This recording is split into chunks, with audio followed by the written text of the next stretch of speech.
Semua tokoh agama bilang kiamat sudah dekat dan zaman telah berat.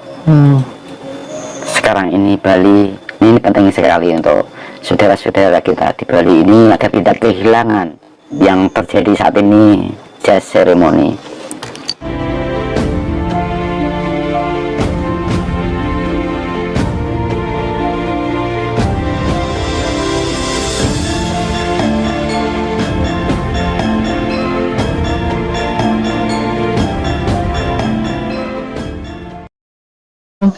Ada yang saya kenal, Umbulan Duparangi juga sama, menghabiskan masa tuanya di Bali. Kapan hari meninggal dunia, beliau penyair hebat, sufi yang sangat luar biasa. Ada apa dengan Bali? Kok banyak orang-orang pilihan ingin tinggal di sini semua, Bang? Kalau pertama kali secara ragawi itu berasumsi di Pulau Bali ini masih dipenuhi oleh insan-insan yang sangat disiplin menjalankan seremonial bakti atau menyembah yang maha kuasa ini dari pagi sampai pagi lagi. Jadi ada kaitan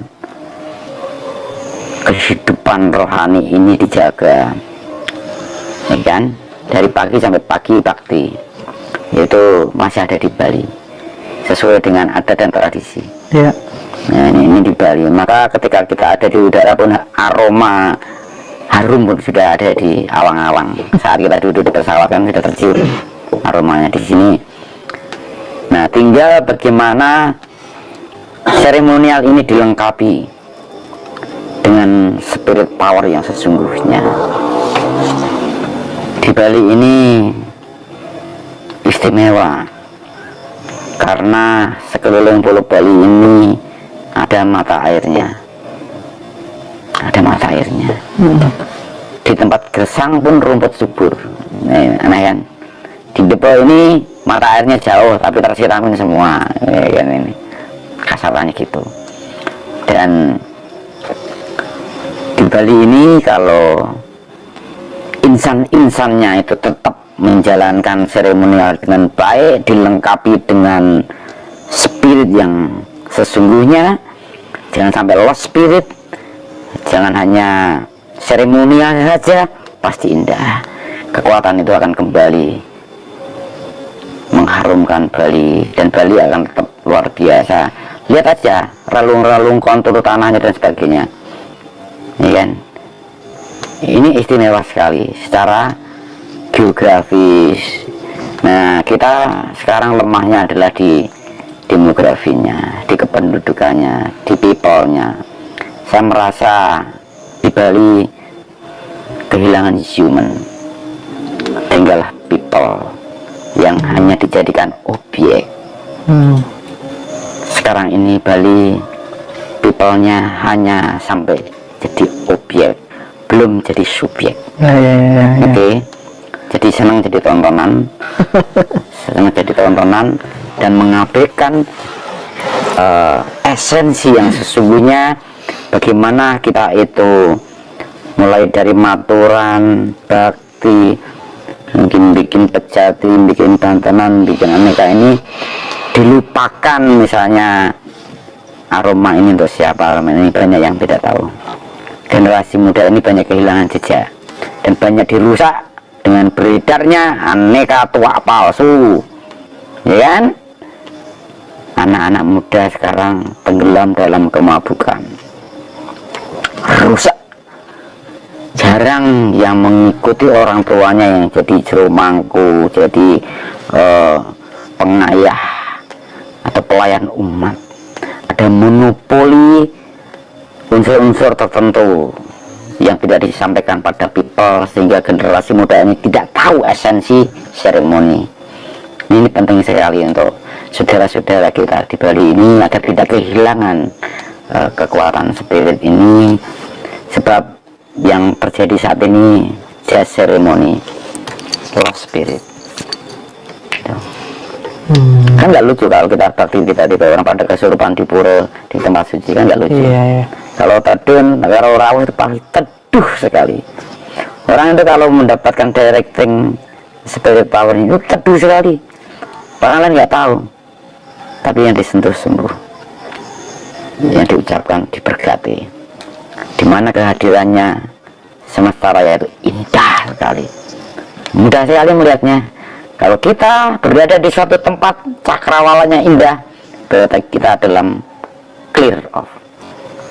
Tetapi kalau situasinya runyam, berarti kita ada sesuatu yang kurang. Ini gak gampang saya menangkapnya. Kalau kita melihat cakrawala begitu indah, berarti kita dalam kondisi disertai. Dan janganlah kita lupa bersyukur. Terus ini ucapan syukur kita ini harus seirama napas. Sejak menginjakkan kaki di Bali, di bandara sampai sekarang, kalau saya lupa bersyukur pasti ada burung terkukur. Kukur mengingatkan. Ya, mengingatkan. Dan saya ketemu beberapa sesepuh Nganding Sir ini, Bapak Nyoman Sriade, ada yang lupa bersyukur dalam hidupnya. Kaya raya tapi merasa miskin. Lucu ini. Ini awal-awal bangun di Bali. Jadi kita sering lupa bersyukur. Jadi jangan lupa bersyukur setiap waktu seirama napas kita berhembus. Bisa nggak sebenarnya manusia itu berkomunikasi secara langsung dengan Tuhan, Bang? Saya bilang sangat bisa. Ketika kita nyawiji, ini yang kita sampaikan adalah ucapan beliau. Yang kita ucapkan, kita pikirkan, kan kekuatan beliau. Saat kita ini, diri kita ini pura, kuil, tempel, masjid, ya katedral, ya diri kita ini ya sesungguhnya. Kalau gedung-gedungnya itu kan nggak ada apa-apanya. Jiwa tempel, jiwa masjid, jiwa katedral, jiwa pura, jiwa tempel. Jadi raga kita ini adalah tempat beliau bertahta. Maka kalau komunikasi, anugerah itu komunikasi, maka lakukanlah, jalankan. Ini komunikasi directing yang luar biasa. Maka akan sampai. Apapun yang kita pikirkan, apapun yang kita lakukan, ada kekuatan yang bisa dibagikan kepada sesama kita. Nah, ini banyak sekali yang disalah asumsikan dengan kanuragan, dengan hipnotis, dengan segala macam, ya kan? Dengan mungkin regresi dan sebagainya. Bukannya nggak tahu saya, dan bisa. Jadi janganlah. Itu mengandalkan keakuan kita. Kesombongan itu, nah maksudnya ke ranah kesombongan. Kalau kita pada ketulusan kita tuh menjalankan dengan syukur, maka terjadi. Ya, gitu. Oke. Ya. Kadang kita masih khawatir, Bang, ketika kemudian kita nanti meninggal dunia, mati gitu, roh terpisah dari jasad. Jangan-jangan kita ini masih bingung, aku ini berada di alam apa, terus setelah ini harus bagaimana gitu. Nah, saya ingin mendapatkan bekal dari Mbah Kong supaya apa? Supaya kita itu punya mapping pasca hidup di dunia itu, kita nanti arahnya akan kemana saja. Orang yang seperti ini tempatnya begini. Nah, terus kita masih bisa melihat keluarga kita apa enggak. Terus kita katanya masih hidup dan mendapatkan rezeki, itu maksudnya bagaimana? Padahal memang kenyataannya kita tinggal rohnya saja. Mohon diperjelas, Bang. Jangan tadi bilang kan, bisa nggak lo komunikasi dengan Tuhan, kasarannya gitu kan? Ya. Raga kita ini kan mewakili. Makanya ada istilah kalifatullah. Ya. Raga kita ini mewakili. Kalau raga kita sudah tidak mewakili, berarti kita kembali kepada keabadian. Apa yang dikhawatirkan? Kalau kita memang sempurna raga kita dapat anugerah moksa. Ya kapan-kapan kita bicara tentang moksa, atau pengen kenalan dengan yang sudah moksa, kasarannya. Itu ini penting sekali.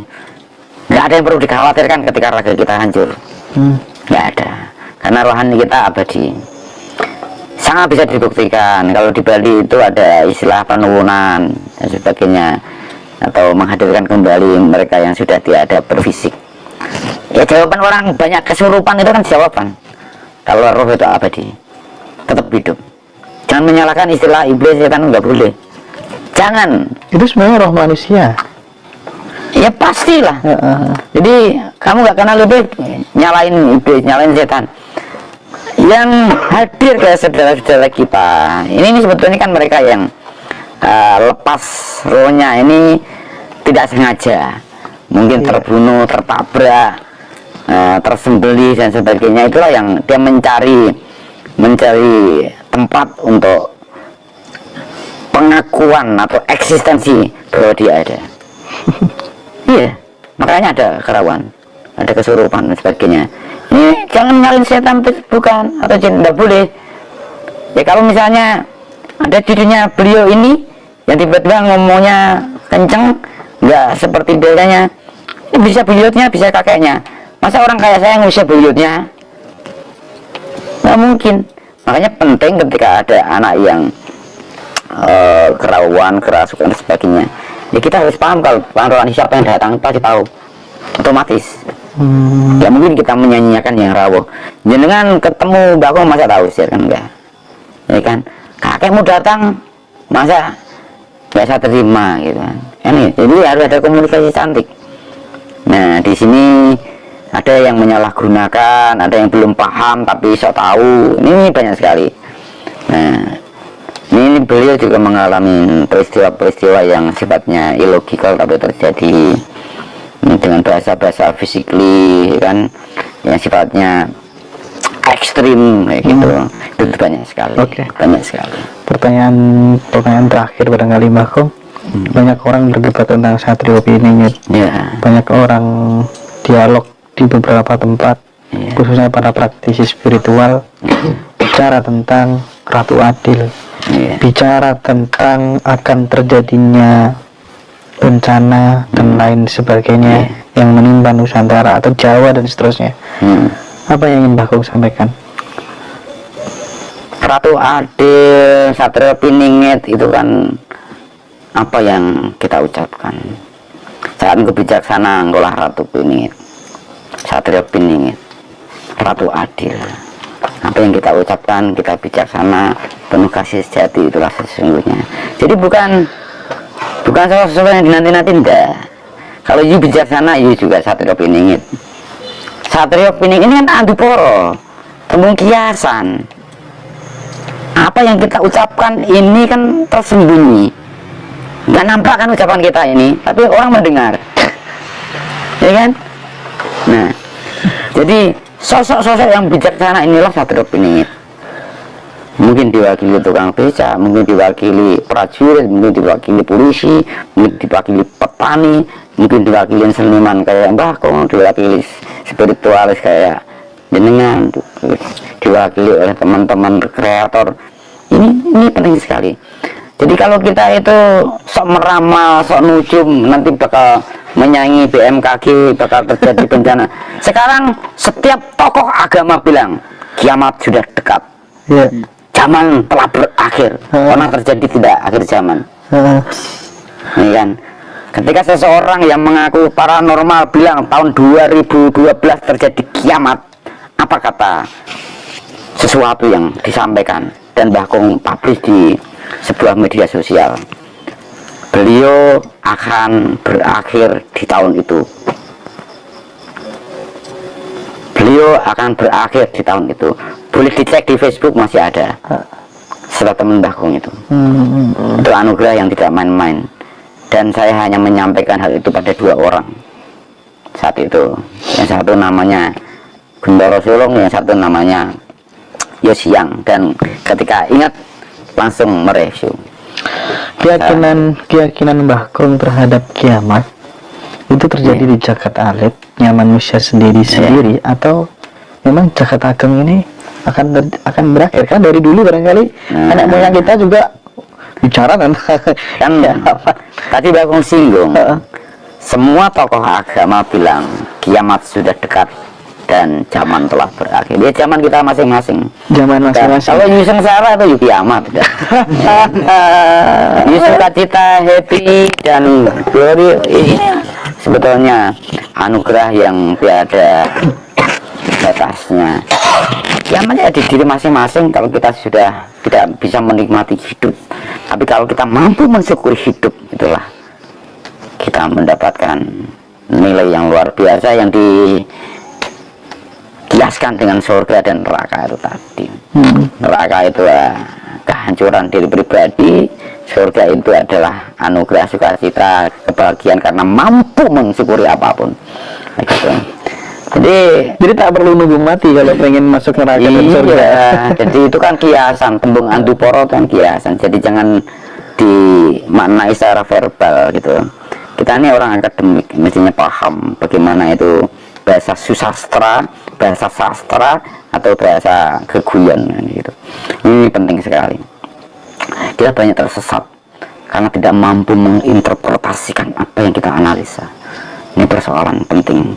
Makanya kan kita perlu, kalau sudah belajar di dunia akademik, harus mampu memberikan objektivitas penalaran. Jangan ngawur, nggak boleh ngawur gitu. Dari tadi Bahur selalu menekankan open mind, open heart. Musuh terbesar kita itu sebenarnya yang umum itu adalah kesempitan. Ya, musuh kita yang terbesar ya sedulur papatmu itu tadi. Terus sumbernya dua itu tadi. Musuh terbesar kita itu lupa, salah, iri, murka.